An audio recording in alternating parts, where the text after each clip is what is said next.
ሰላም ጤና ይስጥልን ውድ ሪፖርተር ተከታታዮች የሰዓቱን ዜናዎች ቀጥዬ ያሰማችኋለሁ። የኢትዮጵያው ጠቅላይ ሚኒስትርና የአሜሪካው የውጭ ጉዳይ ሚኒስትር በአፍሪካ ቀንድ ቀጠና ሰላም ዙሪያ መወያየታቸው ተገለጸ።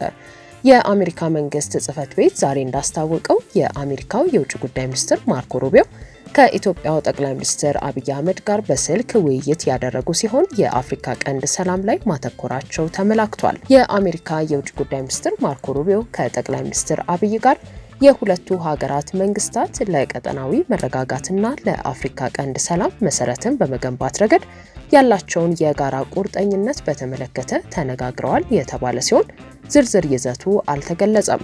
በአፍሪካ ቀንድ ቀጠና በሶማሊያ፣ ሱዳንና ኢትዮጵያ ደረጃቸው የተለያየ ጦርነቶች መቀጠላቸው እንዲሁም በቀይ ባህር ጉዳይ ኢትዮጵያና ኤርትራ መካከል ያለው መካረር የቀጠናው ወቅታዊ አሳሳቢ ጉዳዮች ሲሆኑ ከሰሞኑ ደግሞ ሱዳን ለራሻ መንግስት የባህር ኃይል መስፈሪያ ቦታ ልትሰጥ መሆኑ መነጋገሪያ ጉዳዮች ናቸው። ከጥቂት ቀናት በፊት ኢትዮጵያና አሜሪካ በአፍሪካ ቀንድ ሰላምና መረጋጋትን ለማረጋገጥ ተመሳሳይ ምክክር ማድረጋቸው መከላከያ ሰራዊት አስታውቆ እንደነበር ይታወሳል።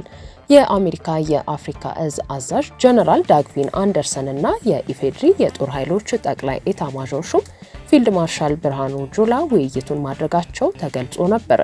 በውይይቱ ኢትዮጵያ የባህር በር ፍላጎቷ ለሰላማዊና ኢኮኖሚዋን ለመገንባት መሆኑን በአፍሪካ ቀንድ ሰላምና መረጋጋትን ለመፍጠር የቀጠናው ሀገራት በትብብር መስራት እንዳለባቸው ሁለቱ ሀገራት ወታደራዊን ጨምሮ በተለያዩ መስኮች ለበርካታ ዓመታት በትብብር እየሰሩ መምጣታቸው ሽብርተኝነትን ስለመዋጋት እንዲሁም ወታደራዊ ግንኙነታቸውን ስለማጠናከር መነጋገራቸው ይታወሳል።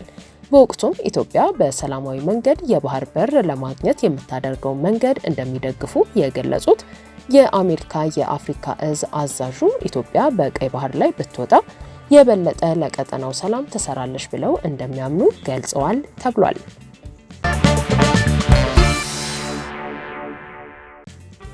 የሰላም ሚኒስትሩ ሹመት ከአንድ ዓመት ገደማ በኋላ በፓርላማ መጽደቁ የሕግና ስርዓት ጥሰት ነው ሲሉ የኢዜማ ተወካዩ የፓርላማ አባል ወቀሱ።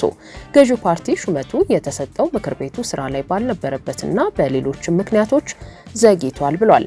የኢፌድሪ የህዝብ ተወካዮች ምክር ቤት 5ኛ ዓመት የስራ ዘመን 3ኛ መደበኛ ስብሰባውን በዛሬው ዕለት ህዳር 25 ቀን 2018 ዓ.ም ሲያካሂድ በጠቅላይ ሚኒስትሩ ተሹመው በስራ ላይ የሚገኙ 3 ኃላፊዎችን ማለትም የሰላም ሚኒስትሩ አቶ መሐመድ ኢድሪስ፣ የግብርና ሚኒስትሩ አቶ አዲሱ አረጋ እንዲሁም የኢትዮጵያ ብሮድካስቲንግ ኮርፖሬሽን ዋና ስራ አስፈጻሚ ሆነው በጠቅላይ ሚኒስትር አብይ አህመድ የተመደቡትን አቶ ቢኒያም ኤሮ ሹመቶችን ምክር ቤቱ በሙሉ ድምጽ አጽድቋል። ተሿሚዎች በምክር ቤቱ ፊት ቀርበው ቃለ መሐላ የፈጸሙ ሲሆን የውሳኔ ሀሳቡን ለምክር ቤቱ ያቀረቡት የመንግስት የምክር ቤቱ ዋና ተጠሪ አቶ ተስፋዬ በልጅጌ 3ቱ ሹመቶች በምክር ቤቱ ሳይጸድቁ የቆዩበትን ምክንያት ሲያብራሩ የምክር ቤቱ አባላት በምርጫ ክልል ስራዎች ላይ በነበሩበትና ምክር ቤቱ በስራ ላይ ባልነበረበት ጊዜና በሌሎችም ምክንያቶች ሲሆን የኃላፊነት ቦታዎች ክፍት ሆነው በስራ ላይ ክፍተት እንዳይፈጠር ውይይት ተደርጎ የተወሰደ ውሳኔ ስለሆነ ነው ብለዋል።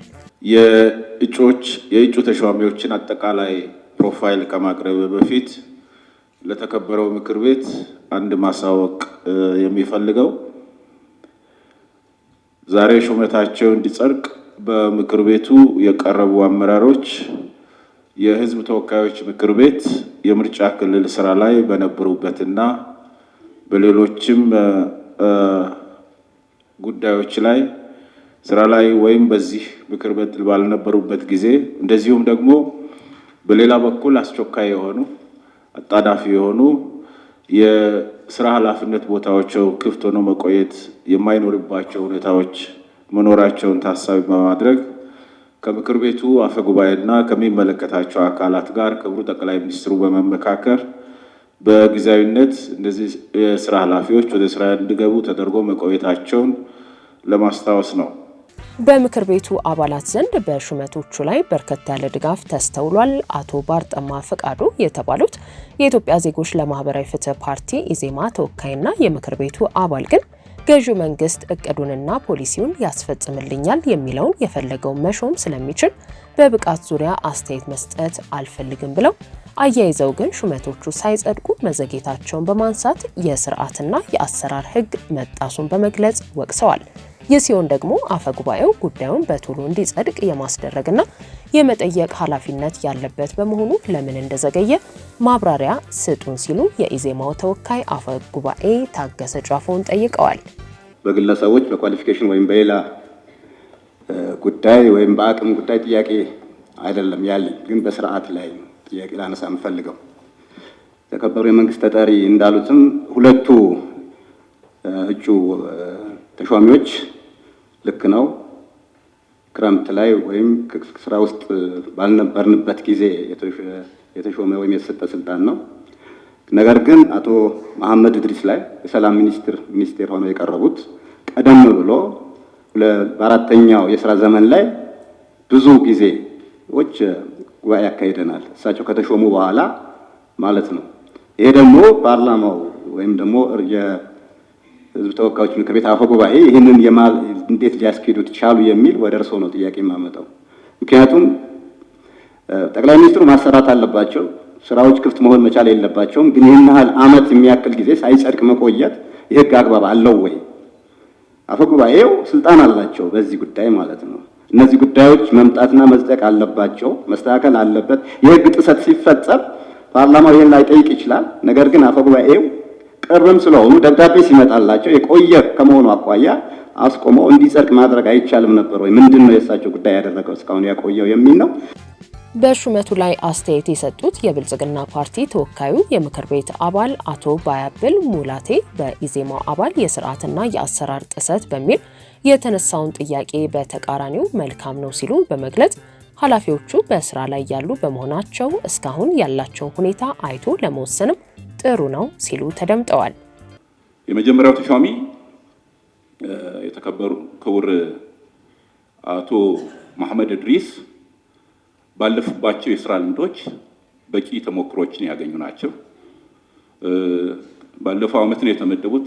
አንዳንዴ እንደ ህጉ ትክክል ነው፣ በጊዜው ቢቀርብ ጥሩ ነው። ጊዜው አልፎ ደግሞ በዛው ሰርተው ደግሞ መቅረባቸው እንዲያውም ለኛ በስራ ላይ ያጋጠመ ችግር ካለ አሁን ለማቅረብ ይመቸናል። በዚህ ሰዓት ባለፈው ጊዜ ሳይጸድቁም አይተናል። ይሄ ችግር አለ ብሎ መቅረብ ይችላል። እንዲያውም ወደ ኦፖርቹኒቲ መለወጥ እንችላለን።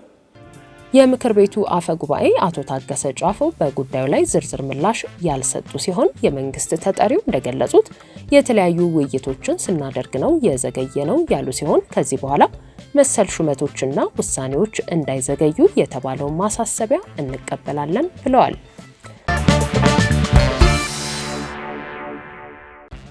በመቀለ የሚገኘው የጊዜያዊ አስተዳደሩ ፕሬዝዳንት ጽህፈት ቤት በትግራይ ኃይል አባላት መከበቡ ተገለጸ። በመቀለ ከተማ የሚገኘው የትግራይ ጊዜያዊ አስተዳደር ፕሬዝዳንት ሌተናል ጀነራል ታደሰ ወረደ ጽህፈት ቤት በትግራይ ኃይሎች አርሚ 31 አባላት መከበቡን ሪፖርተር በስፍራው ከሚገኙ ምንጮቹ ለማረጋገጥ ችሏል። የጸጥታ ኃይሉ አባላት ደሞዝ ዘግይቶብናል፣ በወቅቱ ይከፈለን የሚል ጥያቄ እንዳላቸው የገለጹት ምንጮቹ በቁጥር ወደ 70 ገደማ እንደሚጠጉም ጠቁመዋል። ከወራት በፊትም የትግራይ ኃይሎች አርሚ 22 አባላት ከደሞዝ ክፍያና ጥቅማጥቅም ጋር በተያያዘ ለቀናት የዘለቀ ሰልፍ በማድረግ መንገዶችንም ዘግተው መቆየታቸው የሚታወስ ሲሆን በዛሬው ዕለት የፕሬዝዳንቱን ጽህፈት ቤት የከበቡት የአርሚ 31 አባላትም ተመሳሳይ ጥያቄ እንዳላቸው ገልጸዋል። የአሁኑን ሁኔታ ለየት የሚያደርገው ግን እነዚሁ ኃይሎች እንደ ስናይፐርና ዲሽቃ የመሳሰሉ መሳሪያዎችን ይዘው በፕሬዝዳንቱ ጽህፈት ቤት መገኘታቸው እንደሆነም ምንጮቹ አስረድተዋል። የሰራዊቱ አባላት የሚታጠቁት የመሳሪያ አይነት የበላይ ወታደራዊ አመራሮችን ፈቃድ የሚጠይቅ ቢሆንም አባላቱ እነዚሁ መሳሪያዎች ታጥቀው መስተዋላቸው አወዛጋቢ መሆኑንም ነው የገለጹት። ይህ ዘገባ እስከተጠናቀረበት ጊዜ ድረስ የትግራይ ኃይል አባላቱ በጽህፈት ቤቱ አካባቢ ያለው መንገድ በመዝጋታቸው የተሽከርካሪ እንቅስቃሴ መቋረጡንም ጠቁመዋል።